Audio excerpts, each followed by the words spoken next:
Hello student, आज के video में आपका स्वागत करता हूं। तो प्यारे विद्यार्थियों, आज के वीडियो में आपके लिए प्रोनाउन लेकर आया हूं। मैं आपको प्रोनाउन पढ़ाने वाला हूं। आज हम प्रोनाउन के विषय में पढ़ेंगे। देखिए, इसके पहले मैं नाउन का वीडियो जितना भी है, चाहे नाउन का नंबर हो, जेंडर हो, केस हो, ठीक है, डिवीजन ऑफ नाउन हो, काइंड्स ऑफ नाउन हो, वो सब मैं अपलोड कर चुका हूं। उसको आप देख लीजिएगा। उसके बाद यह जो आपका टॉपिक है आज का, ये प्रोनाउन का टॉपिक है और यहाँ पर प्रोनाउन आपको आज पढ़ाया जाएगा। उससे पहले, वीडियो को शुरू करने से पहले मैं आशा करता हूं कि सभी विद्यार्थी मेरे चैनल को लाइक, सब्सक्राइब और शेयर कर दिए होंगे, जिससे अन्य विद्यार्थी भी इसको अच्छी तरीके से पढ़ सकें। तो देखिए विद्यार्थियों, जो भी विद्यार्थी अभी तक मेरे चैनल को लाइक, सब्सक्राइब और शेयर नहीं किए हैं, उसको लाइक, सब्सक्राइब और शेयर करते रहें। तो चलिए वीडियो को शुरू करते हैं। तो यहाँ पर देखिए, आज मैं आपको सर्वनाम के विषय में पढ़ाऊंगा। सर्वनाम आखिर क्या है, प्रोनाउन आखिर किसको कहते हैं। प्रोनाउन का मतलब सर्वनाम होता है। इसका डिफिनीशन तो सभी के सभी विद्यार्थी जानते हैं कि आखिर प्रोनाउन है क्या, लेकिन उनको यह समझ में नहीं आता है कि प्रोनाउन का प्रयोग किस प्रोनाउन का प्रयोग हम कहाँ करेंगे। तो आज के इस वीडियो में मैं बस आज आपको एक काइंड्स ऑफ प्रोनाउन बताऊंगा और उसका हिंदी में क्या क्या नाम होता है इसको बताऊंगा। और डिटेल्ड में मैं वीडियो एक बनाकर, मतलब एक एक टॉपिक वार मैं इसका वीडियो बनाकर डालता रहूंगा, अपलोड करता रहूंगा कि पर्सनल प्रोनाउन क्या होता है, उसका यूज कहाँ होता है, रिफ्लेक्सिव और जितने भी ये प्रोनाउन है। एक तो प्रोनाउन अगर यहाँ पर मिसिंग होंगे, छूट गए होंगे, तो मैं उसको भी आपको क्या करूंगा, आने वाले वीडियो में बहुत ही अच्छी तरीके से बता दूंगा, समझा दूंगा। बस विद्यार्थियों, आप मेरे वीडियो से निरंतर जुड़े रहिए, आपको बहुत ही फायदा होने वाला है। तो देखिए प्रोनाउन क्या है, इसको देखते हैं। A pronoun is a word, देखिए इस डिफिनीशन को तो सब लोग जानते हैं, दिया है।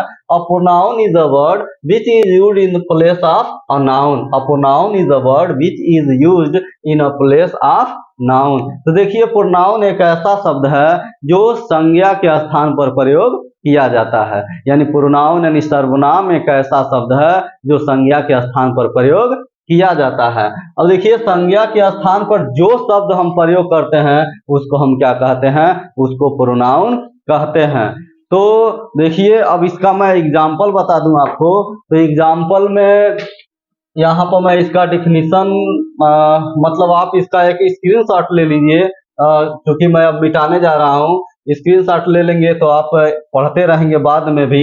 तो देखिए, अब इसका मैं एग्जांपल बता दूं कि आखिर प्रोनाउन का यूज क्या है, वहां पर प्रयोग क्या है प्रोनाउन का। तो देखिए विद्यार्थियों, बेसिकली क्या होता है, साधारणतया क्या होता है कि कभी भी हम किसी व्यक्ति के विषय में अगर चर्चा करते हैं, तो जब उसका एक बार नाम बोल लेते हैं, उसके लिए जब एक बार नाउन प्रयोग कर देते हैं, तो नाउन के रिपीटिशन से, नाउन का जो रिपीटिशन है, पुनरावृत्ति है, वो बार बार न करना पड़े। ठीक है, नाउन का जो रिपीटिशन है, पुनरावृत्ति है, उससे बार बार प्रयोग करने से बचने के लिए ही हम प्रोनाउन का प्रयोग करते हैं। जैसे मान लीजिए, यहाँ पर मैं एक सेंटेंस लिखकर आपको बता दे रहा हूँ कि आखिर नाउन के बदले प्रोनाउन ही क्यों प्रयोग करते हैं। तो देखिए, मैं अगर लिख दूं यहाँ पर अमन, ठीक है, एक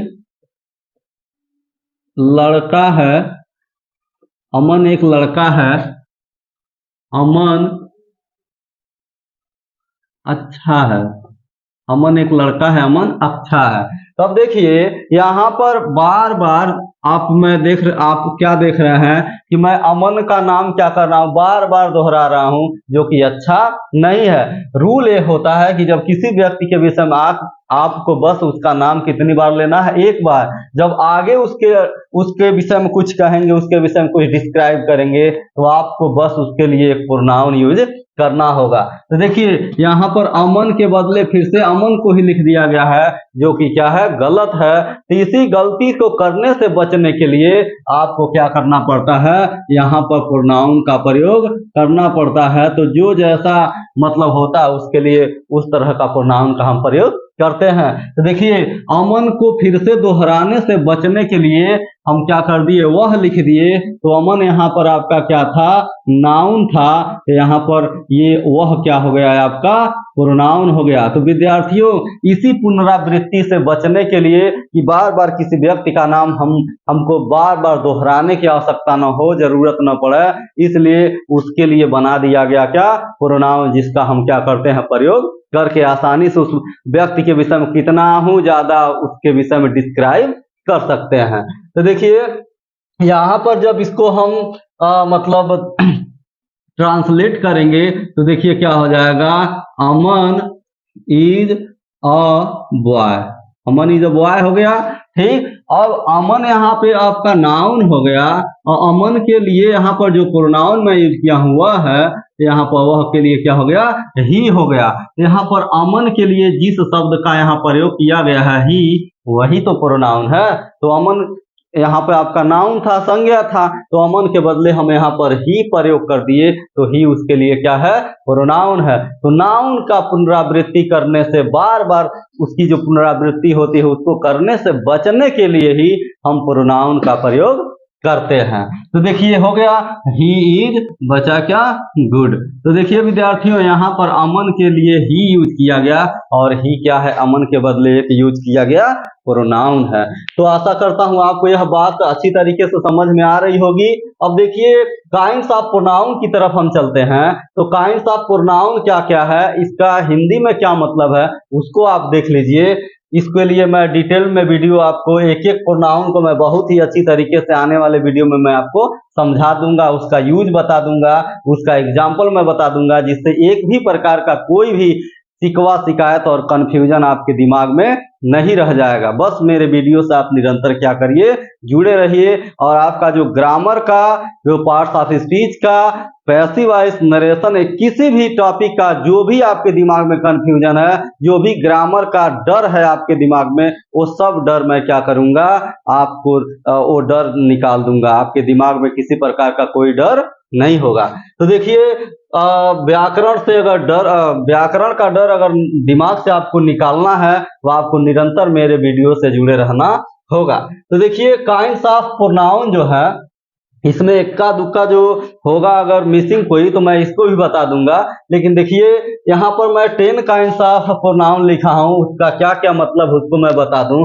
देखिए यहाँ पर पर्सनल प्रोनाउन लिखा गया है। पर्सनल प्रोनाउन का मतलब होता है व्यक्तिवाचक सर्वनाम। तो व्यक्तिवाचक सर्वनाम आखिर इसका नाम क्यों पड़ गया, क्योंकि देखिए पर्सन का मतलब होता है व्यक्ति, पर्सन का मतलब होता है व्यक्ति, तो पर्सन से बना है आपका पर्सनल प्रोनाउन, यानी ऐसा सर्वनाम, ठीक है, ऐसा सर्वनाम, समझिएगा बात को, ऐसा सर्वनाम जो किसी व्यक्ति के लिए यूज होता है, किसी व्यक्ति के लिए यूज हो सकता है, होता है, चाहे वो मेल हो या फीमेल हो। तो जब किसी व्यक्ति के लिए जो प्रोनाउन यूज होगा उसी को तो हम पर्सनल प्रोनाउन कहेंगे।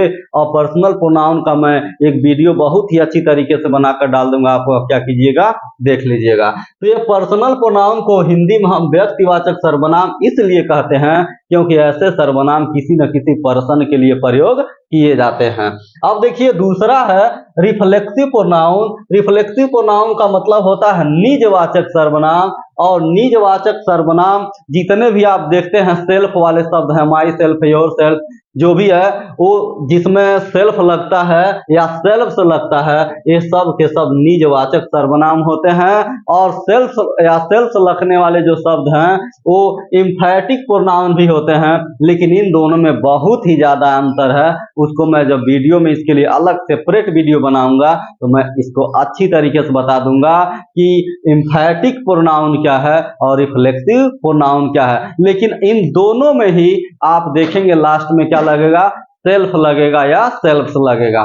देखिए विद्यार्थियों, रिफ्लेक्सिव का मतलब निजवाचक सर्वनाम हो गया, ऐसे शब्द जिसमें सेल्फ्स लगे हों, आप समझ लीजिए वो क्या है, रिफ्लेक्सिव प्रोनाउन है या एम्फैटिक प्रोनाउन है। तीसरा है आपका एम्फैटिक प्रोनाउन। एम्फैटिक प्रोनाउन का मतलब होता है दृढ़ता सूचक सर्वनाम। दृढ़ता सूचक सर्वनाम यानी जिस पर क्या किया जाए, ऐसा सर्वनाम जिसका प्रभाव, ठीक है, खुद मतलब डूअर पे पड़ता है, उसको हम एम्फैटिक प्रोनाउन कहते हैं दृढ़ता सूचक सर्वनाम। ये ऐसे सर्वनाम जिससे बल देकर कुछ कहा गया हो, बोला गया हो, ठीक है, स्टेटमेंट को, ऐसे सर्वनाम को हम दृढ़ता सूचक सर्वनाम कहते हैं।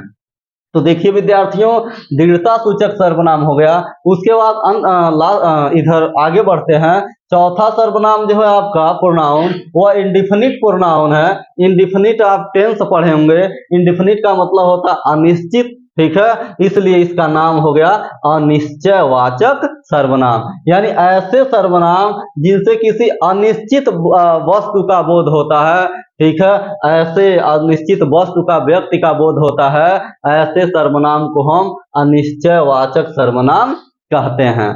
चौथा हो गया। पांचवा देखिए, रिलेटिव प्रोनाउन है। रिलेटिव का मतलब होता है संबंधवाचक सर्वनाम। जैसा कि आपको पता है रिलेशन से बना है रिलेटिव, तो रिलेशन क्या शो करता है? संबंध शो करता है, इसीलिए रिलेटिव प्रोनाउन का मतलब होता है संबंधवाचक सर्वनाम। अब देखिए छठा जो है आपका 6 नंबर पे है डिमॉन्स्ट्रेटिव प्रोनाउन। अब देखिए स्पोकन इंग्लिश में डिमॉन्स्ट्रेटिव प्रोनाउन का देखिए बहुत ही बड़ा महत्व है। बहुत से विद्यार्थी इसको नहीं समझ पाते हैं, आखिर ये डिमॉन्स्ट्रेटिव प्रोनाउन है क्यों। तो ऐसा सर्वनाम जो किसी वस्तु के, किसी व्यक्ति के तरफ इशारा करता है, संकेत करता है, उसको हम डिमॉन्स्ट्रेटिव प्रोनाउन कहते हैं।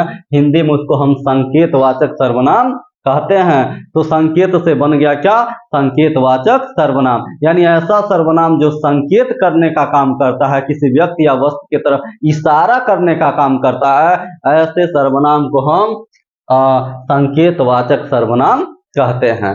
प्यारे विद्यार्थियों 7 नंबर पर देखिए कौन सा प्रोनाउन है आपका? इंट्रोगेटिव प्रोनाउन है। इंट्रोगेटिव प्रोनाउन देखिए ऐसा प्रोनाउन जो प्रश्न पूछने का काम करता है, ठीक है।